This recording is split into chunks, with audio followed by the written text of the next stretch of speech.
अतरिया बस पार्कमा बसको ठक्करबाट महिलाको मृत्यु। अतरिया बजार नै तनावग्रस्त।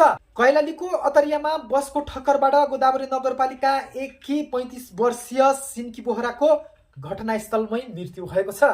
बोहरा अतरिया बजारमा पानी बेचिरहेको बेला महेन्द्रनगरबाट दार्चुलाको लागि जाने बस सुप्र प्र 02001 ख 956 नम्बरको बसले ठक्कर दिएको प्रहरीले जनाएको छ।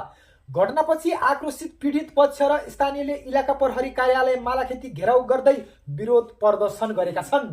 टायर बालेर ढुङ्गामुढा गरी प्रदर्शन गरिरहेका छन्। ढुङ्गा प्रहार गरेपछि अवस्था तनावग्रस्त बनेको छ।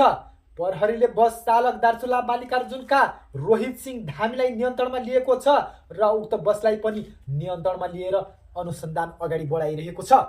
स्थानीय र आफन्तहरूले चाहिँ आफन्त बिनाको शव उठाइयो भनेर चाहिँ आन्दोलन गरेको जनाइएको छ।